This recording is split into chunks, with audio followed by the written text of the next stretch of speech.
We talk about adaptions a lot. TV shows adapted into movies, movies adapted into books, books adapted into TV shows. What does it really mean? And how do adaptions change, and why do they have to? Let's do a quick case study. And welcome back to the heart of the stories we tell, a series where I spend way too much time thinking about what makes a story. And today's episode is G.I. Joe. Now, I know what you're going to say. In a world where we have, like, every comic book movie imaginable, and one where we have George R.R. Martin being adapted, and Harry Potter, and who knows how many millions of other things, why go with G.I. Joe? Because G.I. Joe is a very unique state in its adaptation. It's a comic book, it's a toy line, it's a cartoon, it's a live-action movie. Well, it's actually several cartoons and several comic books, but the important part is, it's been adapted so many times that I think it's the perfect case study in what it means to be an adaptation. G.I. Joe started out as a series of dolls. Yeah, I said it, dolls, whatever, action figures, whatever you want to call them. And then they kind of just grew from there. In the 80s, Hasbro, the company that makes the G.I. Joe toys, was in the middle of restructuring everything, changing from the larger size to the small 3.75 scale.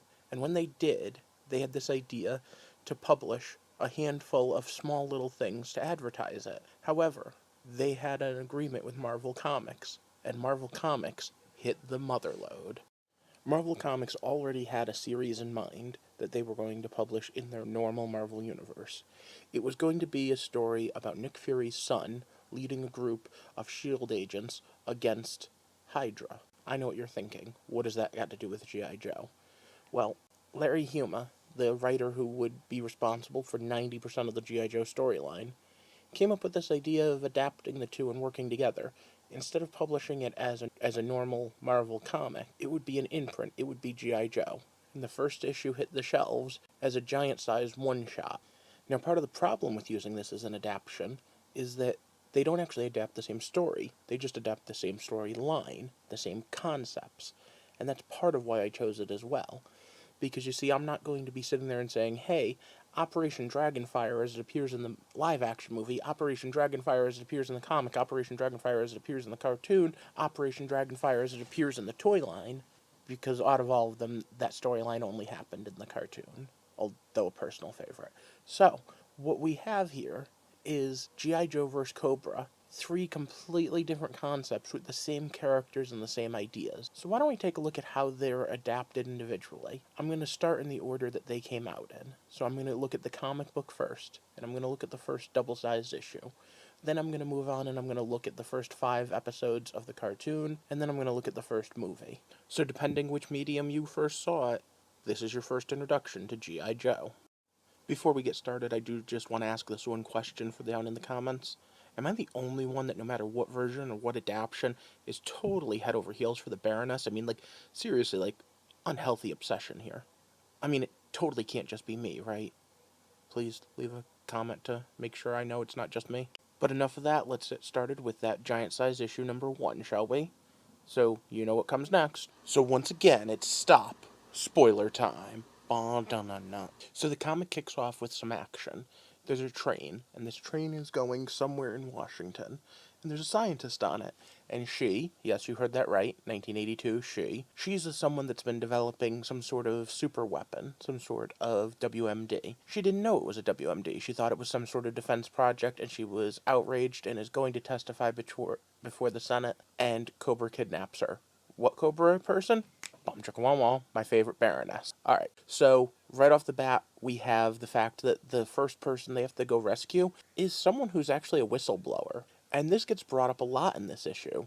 First, when General Flagg says, well, maybe it would be best if we didn't rescue her. And his thought process was pretty simple. Odds are anyone who had her didn't have the technology to use the information she had. He changes his mind when he hears it's Cobra, because Cobra does have the technology. Okay, then, when Flagg gives the orders to the Joe team, it's Snake Eyes who hand signals, hey, wait a minute, I could just kill the bitch. And when Scarlet relates this to the team, they're like, no.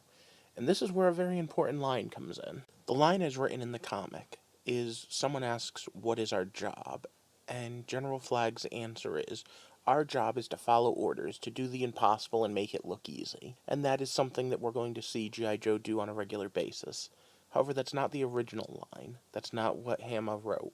The original line, and one that I think is much more G.I. Joe, is, "We're just soldiers. We do what we're told to do, and then we fold back into nothingness. We're just guys in GI uniforms." Now from there's some really good action sequences, some little twists, and a great set piece. However, at the end of it, the important part is that G.I. Joe has rescued the scientist. And the scientist has even learned that, hey, even though there are some problems with the US government, we're still a pretty good government to be working for because we came to rescue her and give her a better impression of the military-industrial complex. Now I'm going to save the comparisons till the end, but let me just go with the most important question for me with G.I. Joe. How badass is Snake Eyes? In this first issue, where we're introduced to the idea that everyone here, every member of the Joe team is awesome, Snake Eyes impresses even them. Now he only has one really standout scene, where he comes in and rescues Hawk and one of the others, and I don't even remember which other it was, and they have this comment about the fact that, "Did you know Snake Eyes was there?" "Yeah, of course I knew Snake Eyes was there. He's always there when you need him." In general, throughout every adaptation, Snake Eyes is one of the best characters and one of the most beloved, and he gets a great showing right from the beginning. However, you have to get into later comics before you find out just how truly unbelievable he is. But with that, let's transition to the cartoons. The first series are 5 half-hour episodes called The Mass Device, and it introduces us to G.I. Joe. What is G.I. Joe according to it? Well, G.I. Joe is the code name for America's daring, highly trained Special Mission Force. Its purpose, to defend human freedom against Cobra, a ruthless terrorist organization determined to rule the world. He never gives up. He'll stay till the fight's won. So the Mass Device is all about the mass device, which is really just a fancy way of saying a teleporter, something that breaks mass down and moves it over long distances. G.I. Joe is tasked with saving a satellite that's about to be launched into orbit when this happens. No, it's not possible.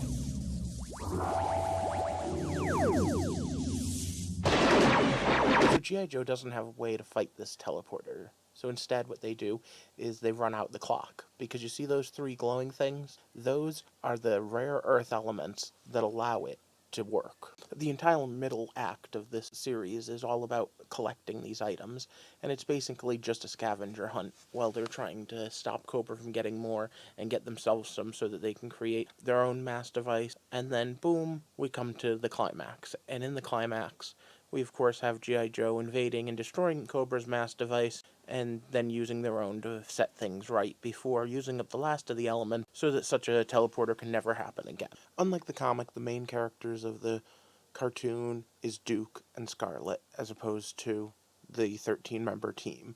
In fact, the only originals that really make it in are Snake Eyes, Scarlet, and Stalker. So how badass is Snake Eyes in the cartoon? Pretty badass. He literally sacrifices himself in order to let the team survive a radiation exposure by taking all the radiation himself. But that's not the end of his story, even though he should have died. No, he stays in the radiation room until the Cobra agents come to get him, gets his way out with the radiation leaking out of a device, and then, you know what? I can't even explain it. You just have to watch this.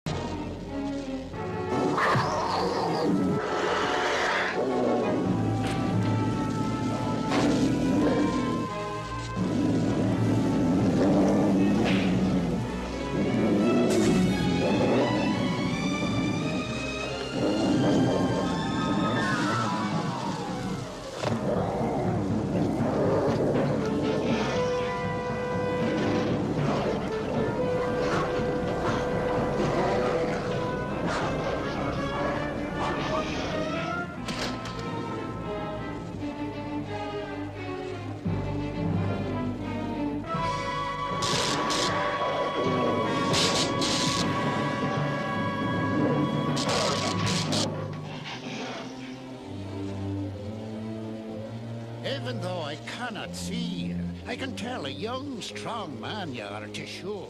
But what you are doing in these bleak hills, I do not know. But you will surely freeze to death if you're not given shelter.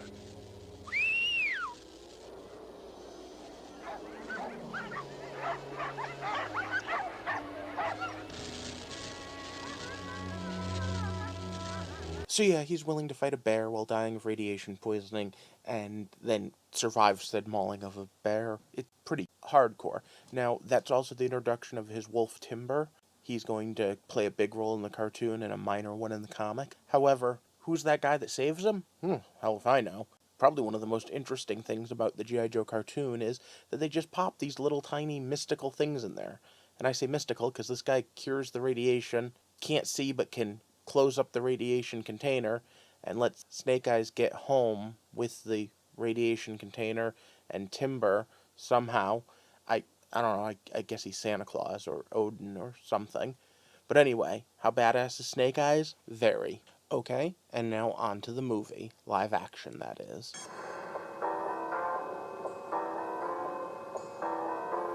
So the movie's plotted out a little out of sequence because it starts with the action. It starts with Baroness attacking, and you know what? If that's not a total cue in of exactly how well this adaptation is, all three of these start with the Baroness attacking. This time a convoy, and the person on the convoy who's leading it is Duke. Now in this one, Duke's a captain and not a sergeant, but other than that, things flow through normal. There's a secret super weapon, this case nanites, she steals them, and Duke is added to the G.I. Joe team in order to go after them. Now, they take some liberties with this, and this Baroness is actually Duke's ex-girlfriend, and that's a very complicated thing that I'm not going to go into. I'm not very fond of either. However, at the end of the day, all the important beats are there. But let me show you exactly what these nanite super weapon looks like.